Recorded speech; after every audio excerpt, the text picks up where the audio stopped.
All right, so today, as I said, we'll finish up chapter 1. We're going to look at 1.6, which is on composition and different operations you can do with functions. Okay, so kind of like taking two functions you already have and combining them together in different ways to make a new function. Okay, so that's pretty much what I just said. The four basic ways you can take functions and combine them together is to take two existing functions and either add them, subtract them, multiply them, or divide them. Okay. One thing that we're going to focus on is when you create new functions, what is the domain and range? Okay, so a lot of times the domain and range has something to do with the original functions. Okay, in fact, it always has something to do with the original functions. But when you combine two functions together, sometimes the domain and range changes a little bit, especially with division. Because when you divide, you can introduce new things that maybe didn't happen before, like dividing by 0. So we gotta be careful with things like that.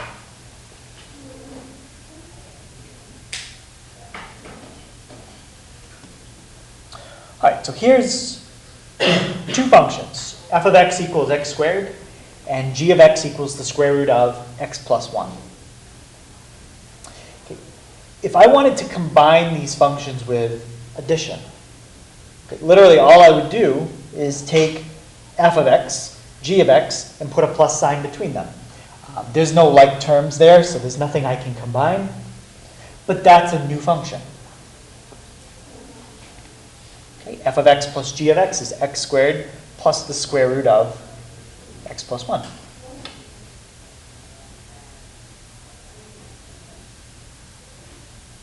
Okay, how about f of x divided by g of x? Megan, how would I write f of x divided by g of x? X squared divided by the square root of x plus 1. Yes, x squared divided by the square root of x plus 1. Now, this is one where you'd have to be careful, because originally, the domain of x squared is all real numbers. You can take any number you want and square it. The domain of g of x is all x's that do not make what's under the root negative. Okay? So you could pick any number here from 1 and up. So g of x, what's under the root, would never come out negative. Leo? Greater than or equal to negative 1. Okay? Because you can take the square root of 0. But now look at what happens here. If you plug negative 1 in for x, what's negative 1 plus 1? 0. Can you take the square root of 0? Dylan? Yeah, you can. Yep. You can take the square root of 0, and what do you get? 0. 0. Tissues? Tissue? Yeah.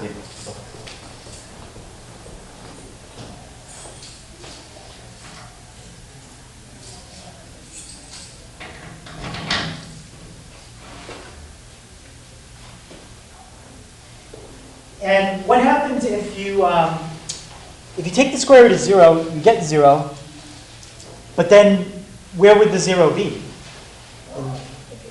It would be in the bottom of the fraction. So can you divide by 0?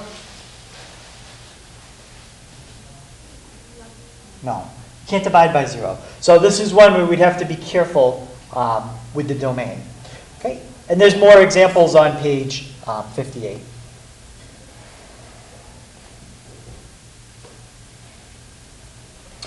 All right, so when you're combining functions using these operations, the domain of the new function is all x values that belong to the domain of both of the original functions. All right, so if I scroll back up and say, well, negative 10 is in the domain of f of x, because I can square negative 10. So it works there. But negative 10 is not in the domain of g of x. So then I can't use it. Whatever number you pick, it has to work in both. Okay? When you combine two functions, okay, it has to work in both of them. But then, when you specifically create new functions using division, you have to be careful that the denominator is never 0. So when you use division, it's like you create one extra thing you got to be careful about.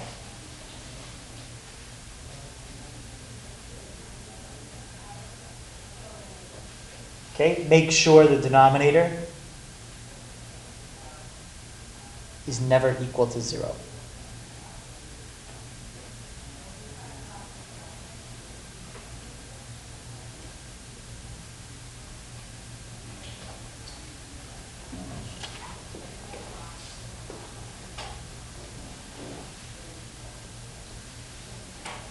Okay, any questions on that idea? Okay. So I've got two functions here, square root of x plus 3, square root of x minus 2. And let's just start by finding the domain of the original functions, okay, before we do anything to them. How about Anna? What's the domain of f of x?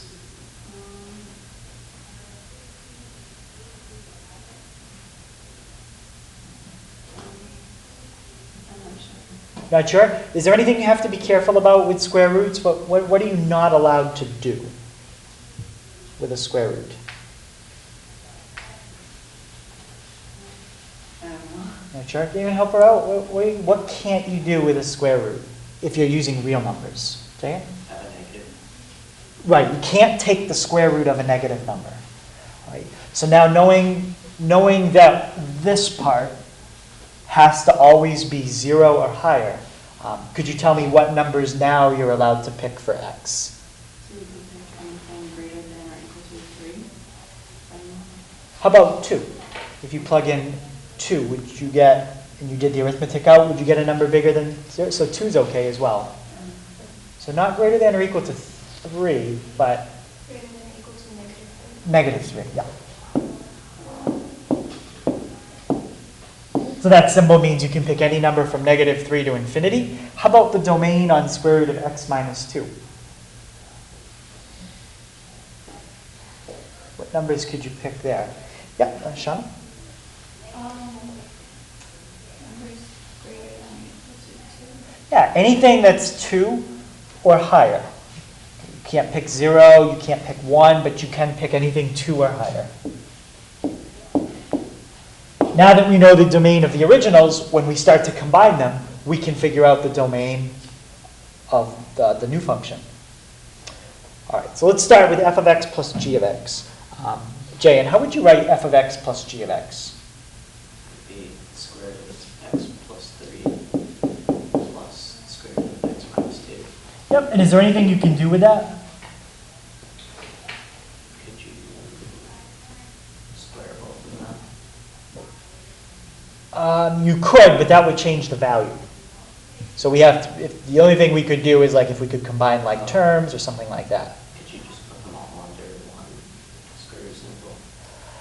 Not with a plus sign between them. Okay. All right, if you had different cases, you can do that. Like if you had the square root of 2 times the square root of 3, yes, you can write that as the square root of 2 times 3 all under the same symbol, but that only works with multiplication. So there's nothing you can do when it's addition. You just leave it like that. And now, what would the domain be? You have to pick numbers that would work in both of these. So what values could you pick for x that would work in both? Yep. Anything greater than or equal to 2. Right, anything greater than or equal to 2. Yes, you could pick 0 and it would work in the first one. 0 plus 3 is 3. But if you put 0 in the second one, it doesn't work. So you have to pick numbers that work in both. Okay, so any questions on that one?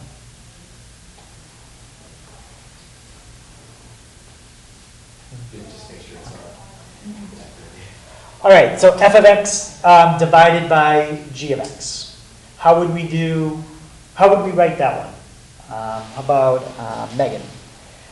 The square root of x plus 3 divided by the square root of x minus 2. Yep.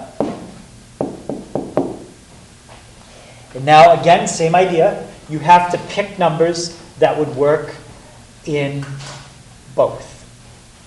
So can somebody tell me what the domain of this one would be?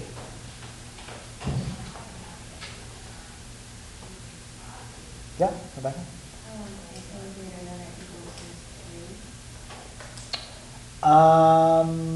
Anything greater than or equal to 3. I agree with you that if you do pick any number greater than or equal to 3, it would work, but you could also do like 2.5. So you can include a little more than what you said. Yep. Would be 2.1. How about 2.09? You could also do that one. Yeah? Anything greater than 2. Yes, anything greater than 2 to infinity. Remember, you got to think decimals. So you could have like 2.0000001. That's okay. Okay, so anything from 2 to infinity, not including 2. Okay, so a little bit different than the domain above it because you got to be careful about dividing by 0. All right, so we already did part of that. Okay, we found the domain. Let's oh, actually, you know what? I'm going to use different functions now. Let's try it. We're going to use f of x equals absolute value of x and g of x equals x. So two brand new functions. Forget about the square root stuff. All right, so let's graph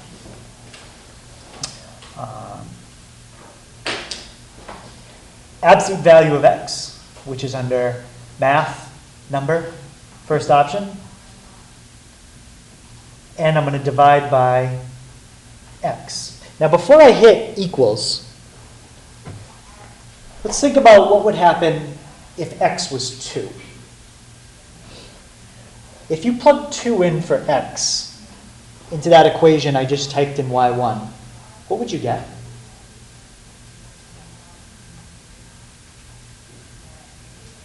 Dylan? You would get 1. You would get 1.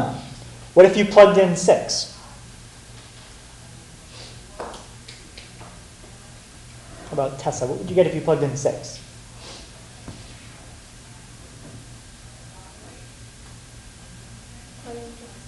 Into what the equation in y1? 1. Tanya, what if you plugged in 13.7? 1. Okay, so we're getting a lot of values that are 1. What if I plugged in negative 8? What would I get? That's Sam. I'd get a negative 1. So there's not that many values in the range here. It doesn't seem like we're getting a lot of different values. So that's why when we hit graph and then do zoom 6, it looks like that. That's the picture of it. So what's the domain here? What's the domain? Megan? Would it be all the numbers? Not quite. The domain, you are not allowed to pick anything you want. Leo? You can't pick 0. So the domain is all real numbers except 0. So you can pick any number from negative infinity up to, but not including 0, or from 0 up to infinity. Okay, so that's all real numbers except 0. And how about the range? What do you get for y values in this function? Yeah, Rebecca? You only get 1, right? Yeah, you only get 2 numbers. 1 and negative 1. So this is a case where we can actually list every single number in the range because there's only 2 of them. Obviously, you can't do something like that when it goes to infinity. That's why you use the notation I have up above. Okay. All right, so any questions on the domain and range of that? Okay. So another way you can take 2 functions and combine them together besides add, subtract, multiply, and divide is composition. So the idea of composition is you take one function and plug it into another function. So it's like you plug a function into a function.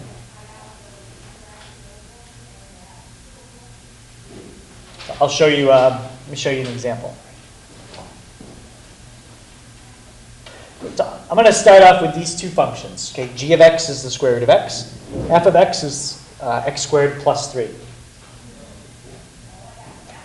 And I'm going to find g of f of x. Or another way to say that is g composed with f. G of f of x.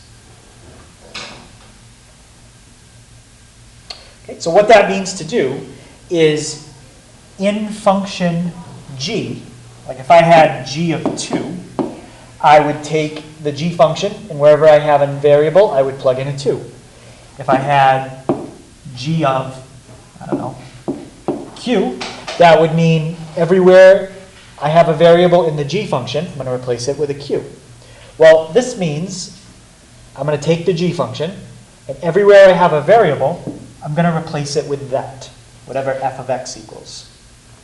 So I'm going to take the g function, square root of x, and everywhere I have a variable, I'm going to replace it with what's inside the parentheses, which is right there, f of x. So it's going to be the square root of x squared plus 3. So I took function f and I plugged it in for the variable. And that's g of f of x. That's called composition. Any questions on what I just did there?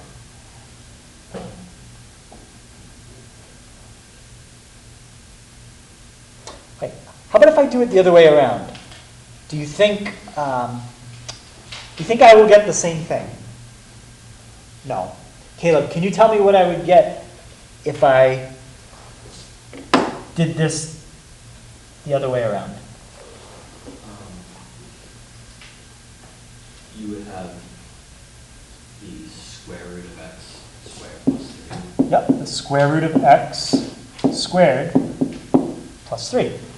Okay, so doing it this way, you're taking what's inside the parentheses, you're taking the g of x function, and you're going to plug it into function f. Take the g of x function, and plug it in for the variable in function f. Now sometimes you can simplify, and here you can. If you simplify that, what would you get, Caleb? X plus 3. X plus 3. Now we have to be very careful because you might think, oh, that's just a line with a slope of 1 and a y-intercept of 3. But remember what it came from. It came from something with a square root, and square roots have restrictions on them. So I'll talk about how you would write the domain of this. This is not all real numbers, okay? Because the original was not all real numbers, okay?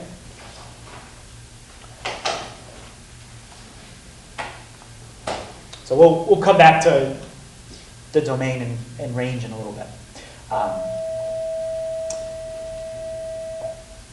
So sometimes you can see it written a different way. I generally use the notation that's on the right. I don't use the notation that's on the left, but you might see it in the book.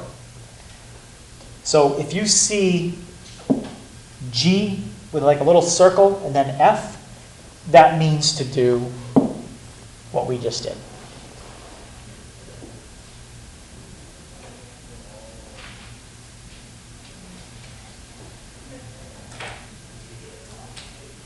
Okay, and you can even do composition of more than two functions. You could have g of h of f of x. So what would that would mean you start at the inside and you work your way out. Take function f, plug it into h. Okay? Get that result. And then you would take that result and plug it into function g. Okay, so you can do this as many times as you want. You just start on the inside and work your way to the outside. Okay, so Any questions on this other notation or the idea of extending it to more than just 2 functions? 3 functions, 4 functions, however many you have.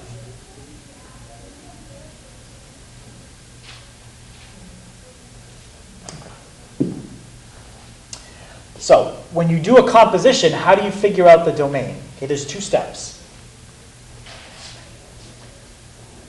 So in a composition, you have what I call the outside function and the inside function. This is the inside function. That's the outside function.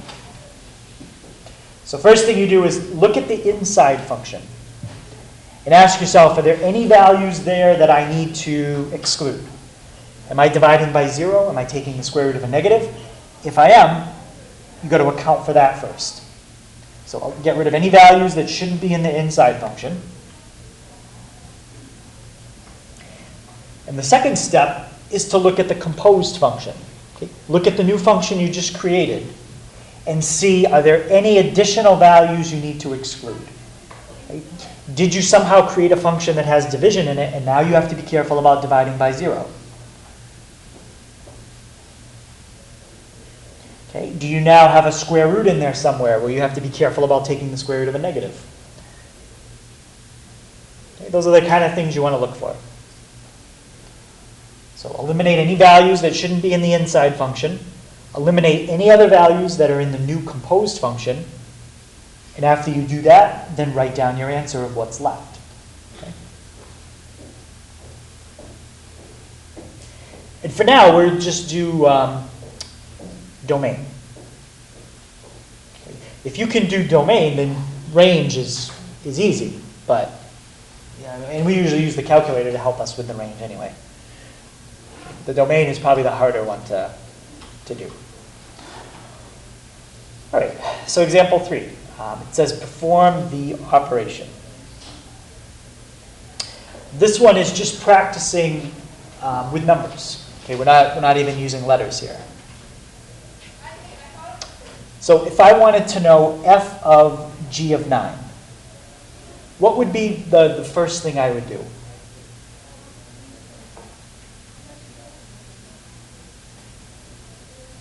Well, Abby, what would be the first thing I would do? You would put 9 in the g of x, and you put 9 in the square root. Yeah, put 9 into function g. Okay, that's the first step. Leave f where it is. And figure out what do you get when you plug 9 into function g. So the function g is a square root. Square root of 9. Okay, and the square root of 9 gives me 3. So now my question is, find f of 3. Okay, so now take 3, plug it into function f where the x is. So we get 3 plus 1, or 4.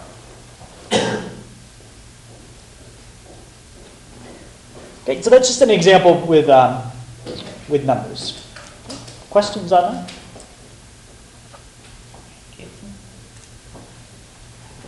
Okay, now let's try the same thing we just did, except with a variable. All right. So can somebody tell me what function am I plugging into what? Yeah. You're plugging g of x into f of x. I'm plugging g of x into f of x. Okay. And when I do that, what will I get, Megan? Square root of x plus 1. Square root of x plus 1 on the outside of the root. Yep.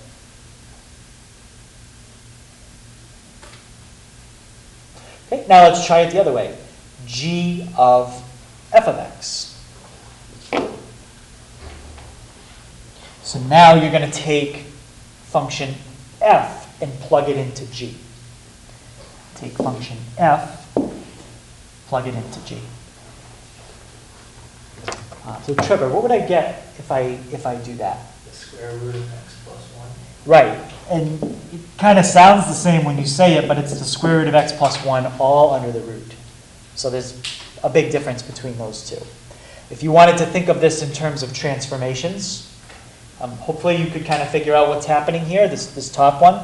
What do you think the plus 1 is doing in the top one to the square root function? Moving it up one. It's moving it up 1.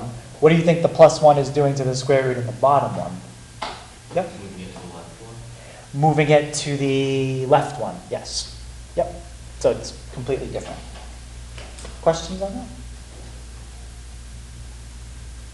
Mhm. How would make it moving to the left for the plus one? So when you do a horizontal, it's always kind of the opposite of what you see, or you can think of it as what comes after the minus sign. So you always want to think, if you block the minus sign, what's left? A minus 1, which is to the left. Okay, we'll talk more about that when we study square roots in more depth, but it's the same idea as quadratics.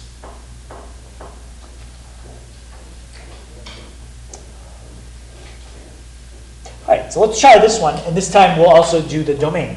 So it's kind of like what you did last time, except now I want the domain as well. Okay, let's start with g of f of x. Anyone think they could tell me what g of f of x would be?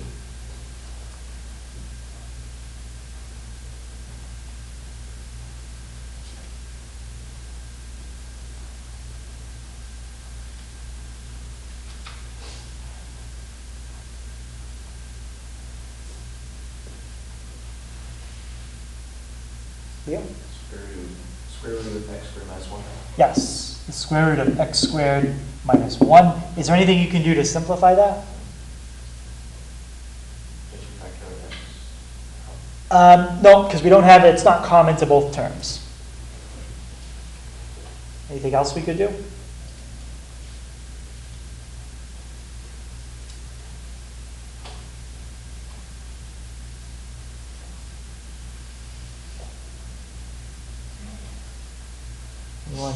Anyone have any thoughts if that's how you leave it, or do you think there's something else we can do? Sam, what do you think?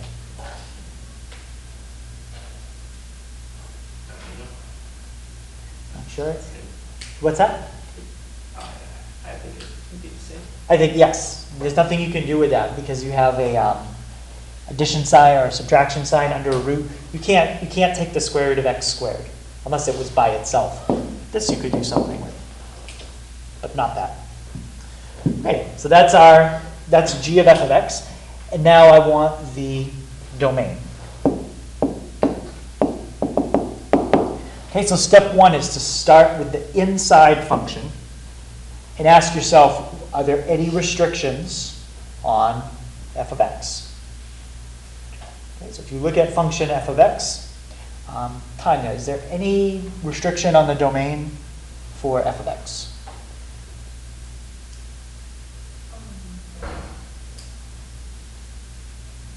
Just can't be one. So if you plug in 1 for x, what would happen? What's 1 squared? One, so it'd be 0. Is 0 an okay value to get in math? Yeah. Yes. But it didn't, So there's no restriction on, so 1 is okay. Does anyone see a number that you cannot square? Is there any number in math you're not allowed to square? Yeah, Sean?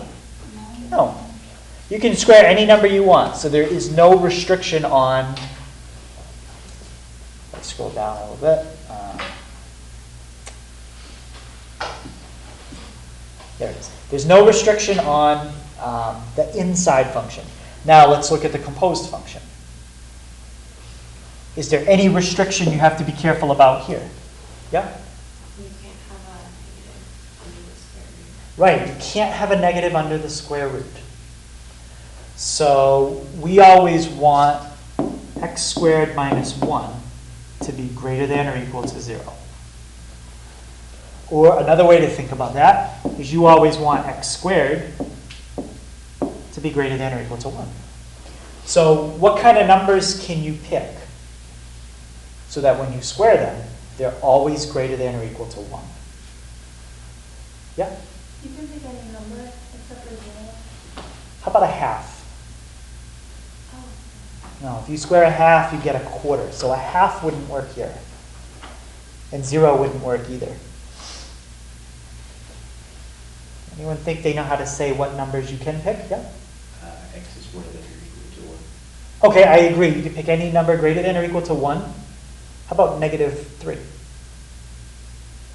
If you plug in -3 for x and square it, do you get something bigger than 1? Yep. Yeah. Like less than or equal to -1? Yeah. So the domain here is any number from -infinity to -1, including -1, or you can pick any number from 1 to infinity. What you can't pick is anything between -1 and +1. You can't pick like -0.5. You can't pick -0.8. You can't pick 0.67. Okay? Can't pick any number between -1 and 1. Okay, any questions on the domain of that one? It's a little tricky because we had that square root, the x squared under there, which gives you a domain that goes in each direction. If the x squared was just an x, then we would have something similar to what we've done before. Okay, that's a little different. Oh, it's a domain. Okay, and now f of g of x. So now I'm going to take g of x and plug it in there. Okay, so I get the square root of x squared, bless you, -1.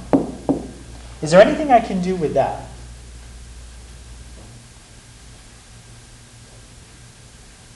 Yeah? You can get rid of the square root and square. Yeah, so what would I get? X minus X minus 1. Okay, so that's my function. But now, if you look at that, you just showed somebody x minus 1. There's no restriction on that part.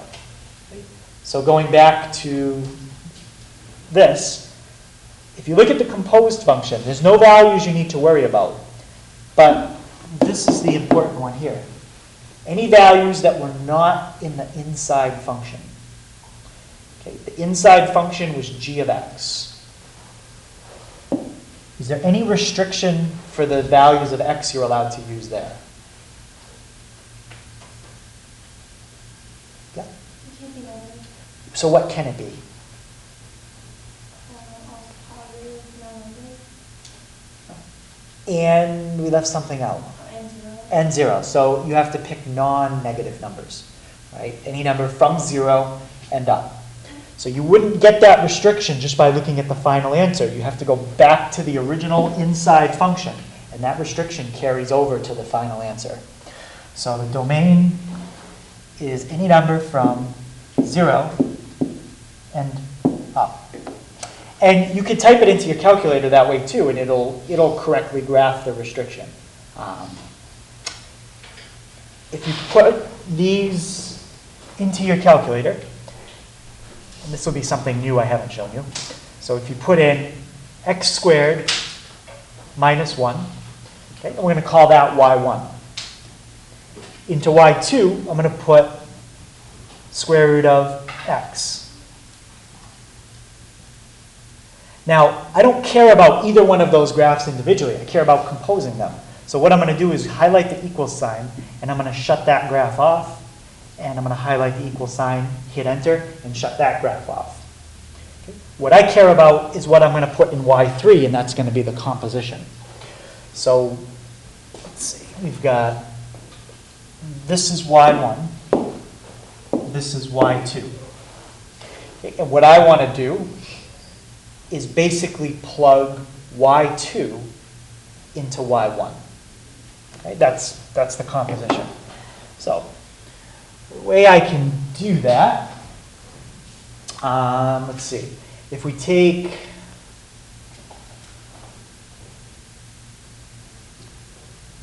we want to do, let's do it like this. Let's take, actually, I don't think I needed to type both of them in, but I did need to type one of them. Let's take the square root of,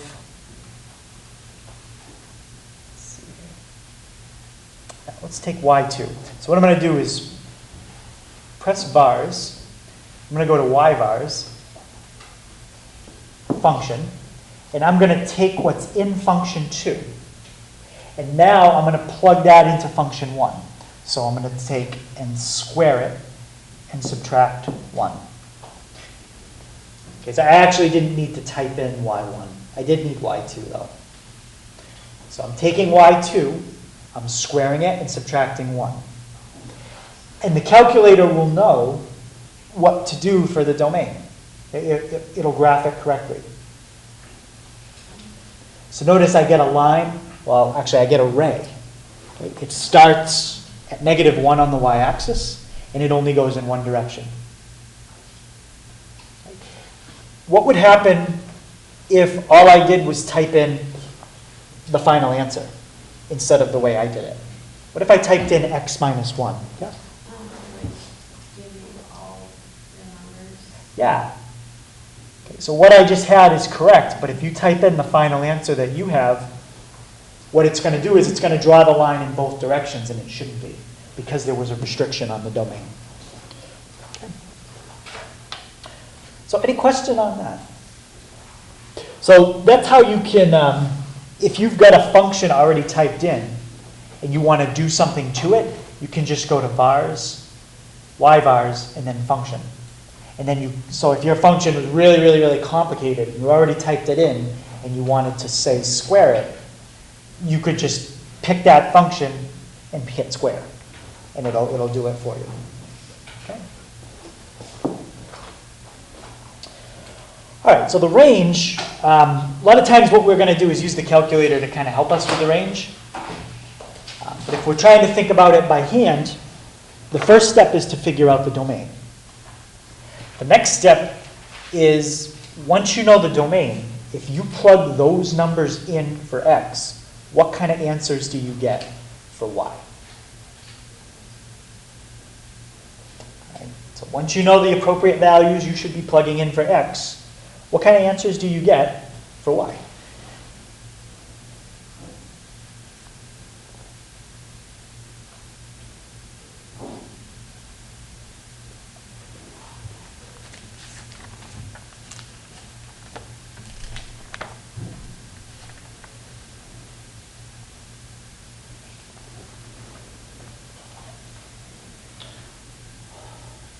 Okay, and the range takes a little more practice. It's not as, like with the domain, I was able to give you very concrete steps, like check this, check that. For the range, I just say determine. It's like you have to just kind of think about it. It's a little harder.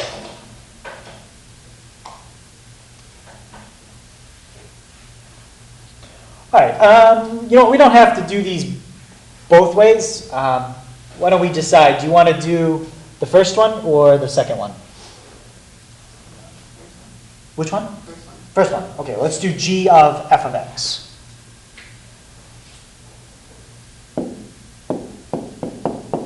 Okay, can somebody tell me what g of f of x would be?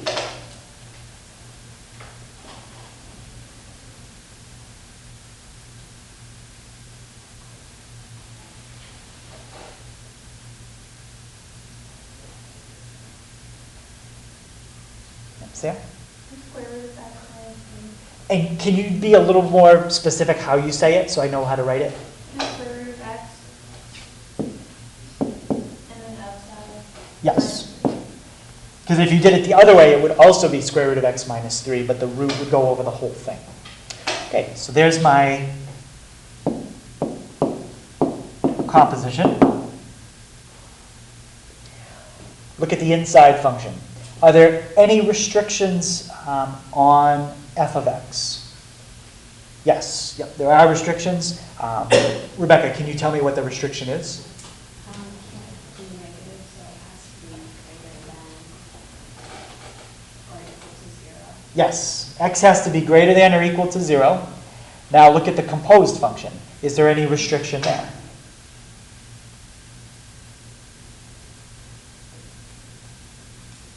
Jane, what do you think?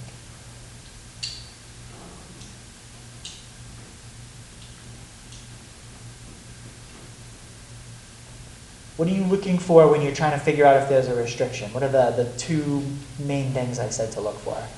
Square root. Yep, if you have a square root or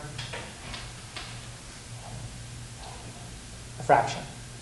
Okay. Do you have either one of those things here? Yes, you do. So there is a restriction in that one. What's the restriction in that function?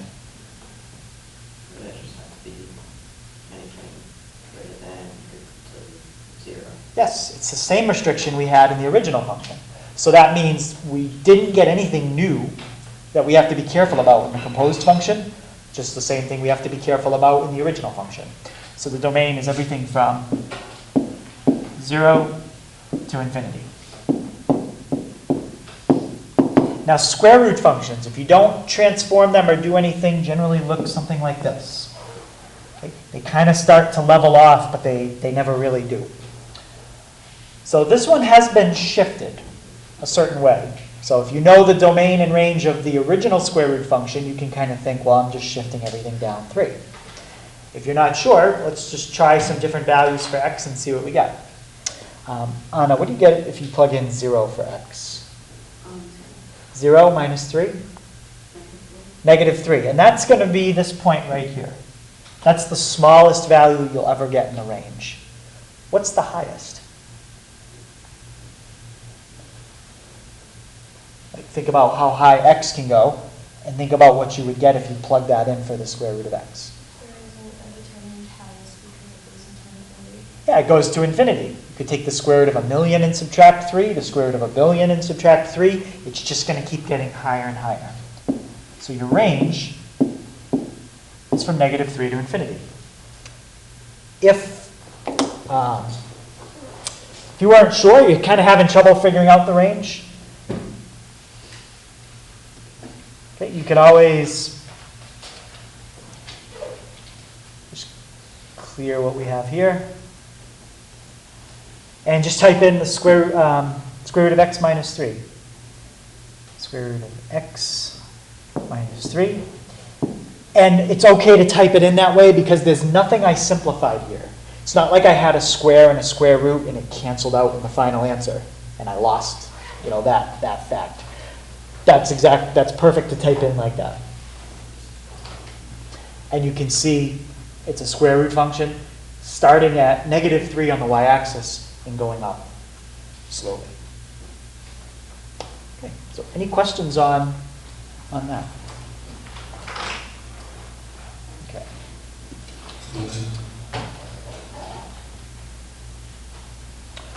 All right. This one, it's a little tricky, but we're going to look at how to write transformations as compositions. So let's say we had this function. Okay, I'm going to say let f of x equal x squared.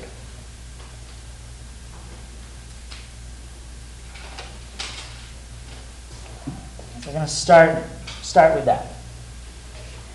And I'm giving you the composition. So it's kind of like you have to find the one in the middle. I'm telling you f of x. I'm giving you the inside function. And I'm telling you what the composition would come out to. I want you to tell me what g would have to be. Okay, so anyone think they could tell me what function g would have to be so that when you plug f of x into it, you get that as an answer? Yeah? AX. Yeah, it would have to be ax. Okay. And if we just kind of go through it, if we take f of x and plug it into function g, now you would get a, and you'd be replacing the x with x squared. Ax squared. All right. So the way I kind of think about it is I look at the final answer, and if I see something in the final answer that wasn't in the original inside function, that has to be part of my g of x. Okay? And you always have to put a variable there because you have to be able to plug in. So you've got to have a variable in your answer somewhere, and then look if there's anything extra in the final answer. Okay, let's try this one.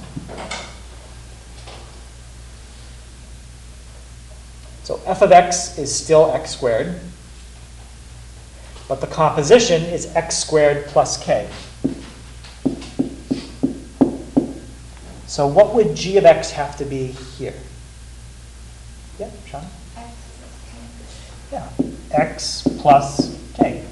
Because if you took and replaced the variable here with what you were given, x squared, you would get x squared plus k. Okay, so it's a little weird to think about because you're kind of working backwards, but that's the idea. Okay.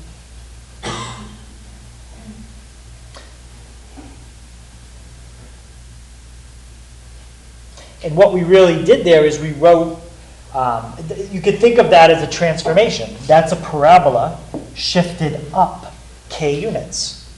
Well, how did we write it?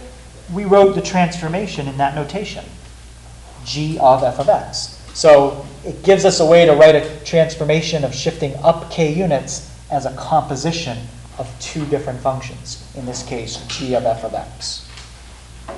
So it's just it's a different way to write a transformation. Not something we spend a ton of time on. All right, so if you were to graph that, okay, I'm not going to go through the whole thing, but if you were to graph x plus 3 squared and then negative x plus 3 squared, you would see a mirror image over the y-axis. So the point is, if you plug in negative x in place of x, that will always take your function and give you a mirror image over the y-axis.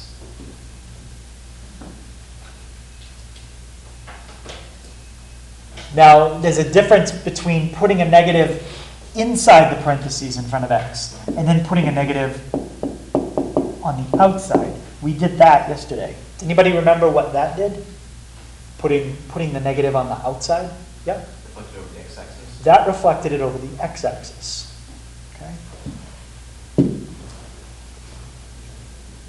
So what I'm going to show you is kind of a generalized idea of what I've been mentioning. These transformations work on any function, not just parabolas. Okay, they can be generalized to any function. So what I'm about to show you in these formulas, I'm going to use three letters, A, H, and K. And these values can be any positive real numbers. So fractions, decimals, 0, things like that.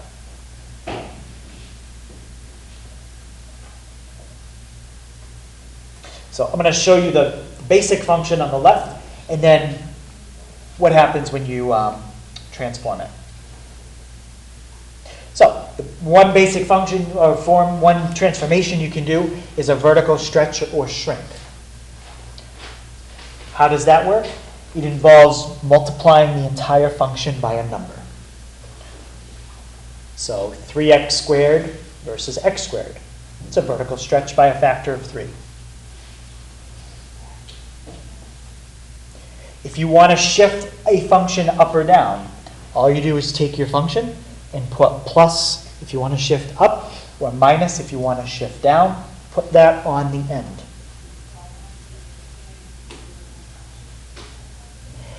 If you want to shift left, you take and add a value inside your function, not outside it. That would be vertical. You add it inside. And what about if you want to shift right? Anyone remember from yesterday how you would shift right?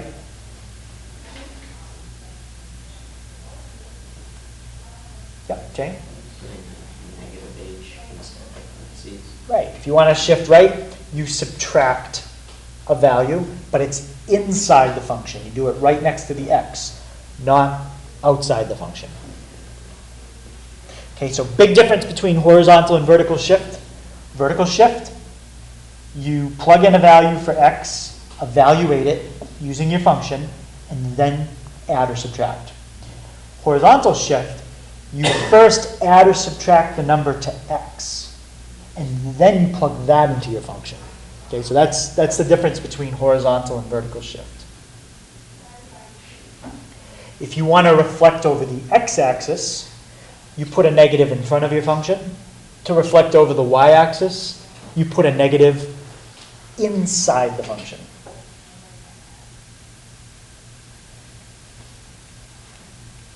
Okay, so difference here.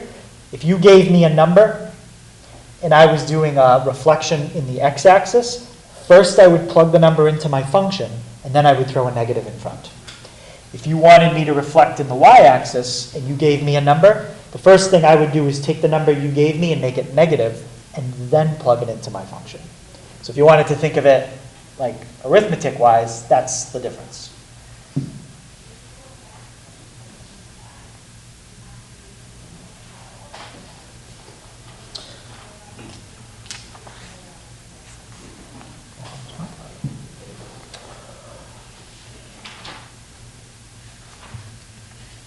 Okay, so this problem is going to be about it's going to be a transformation, but we don't have a formula. All we have is a picture. That's my picture.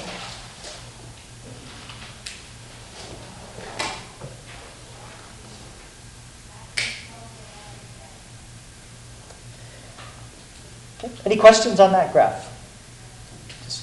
Just a graph. I put 3 key points on it, so it makes it kind of easier to sketch. And let's call that graph f of x.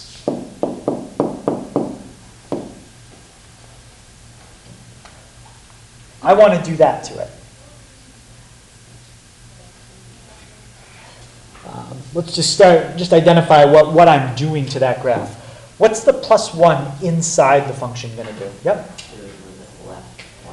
So I'm going to take that graph and shift it left 1. Let's do that first. And I'm going to keep scrolling back up so you can see the original. So I'm going to take every point there and shift it left 1. Yeah, let's do it like that. So this point would be here. The next point would be up 2, left 1. And the next point, right 3. Okay. So that's the first transformation. What about the 2? What's that doing? Rebecca? Vertical stretch. So vertical affects which x or y? It affects the y values. And it's a vertical stretch by how much? 2. So I'm doubling all my y values. So the next thing I'm going to do, actually I can just keep the picture here, is take all my y values and double them. So what I'll do, I'll use a different color. If you double the y value of the point on the left, what would it be? It'd still be 0. If you double the y value of the point on the right, 0. And now double the y value of that other point, 4. So that's your vertical stretch by a factor of 2. And my last step is to do the -3, which does what?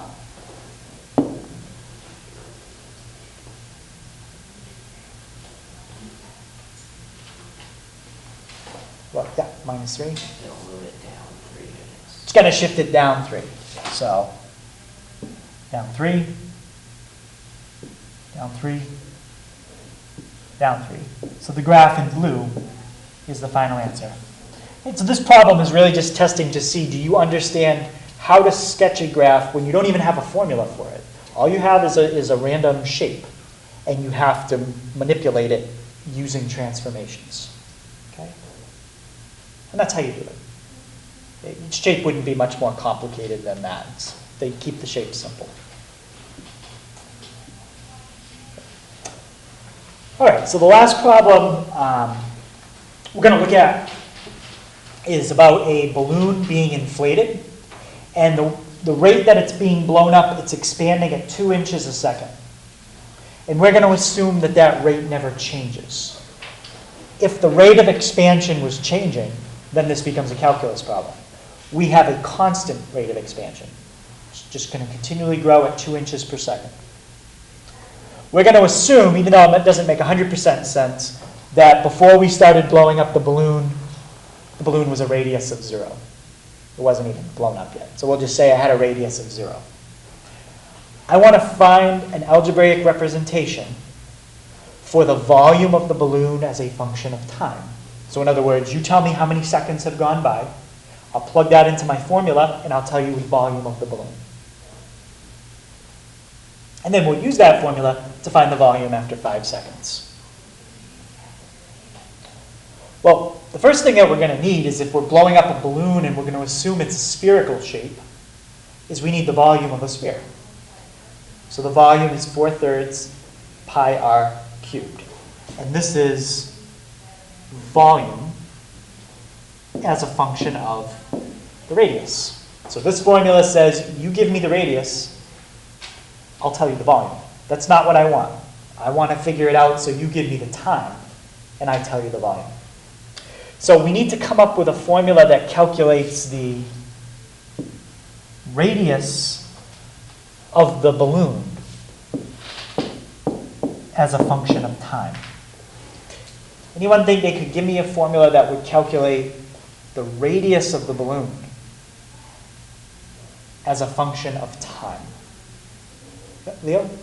4/3 pi parentheses 2t parentheses cubed. So I'll come back to that in 1 second. Can you just give me a formula that would calculate just the radius of the balloon?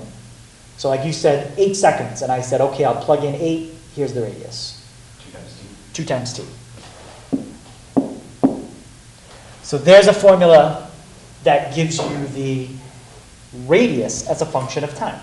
After 5 seconds have gone by, the radius would be 10. After 6 seconds have gone by, the radius would be 12. And now, Leo, can you tell me what you did with that 2t?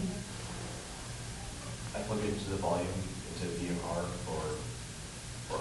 Yeah, and what do we call that if you take a function and plug it in for the variable? Composition. That's a composition. So what he's finding is v of t, which is really v of r of t. You're taking the radius function and you're plugging it into the volume function. That's what this arrow represents. So now I'll write out what Leo just said. 4/3 pi, and then r is 2t. And if you do that out, when you cube a product, you just cube each factor. So we get pi times, what's 2 cubed? 8, and then t cubed. And think of that as a fraction. What's 4 times 8? 32.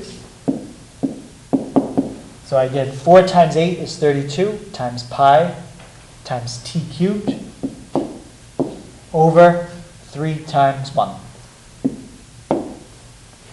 So there's a formula for the volume as a function of time. Now, if you wanted to know, we're not going to do example 9. If you wanted to know the volume when, what does it say, 5 seconds? Just plug in 5 for t and do out the arithmetic. Okay, and if you wanted to know, it comes out to 4,188.8 cubic inches.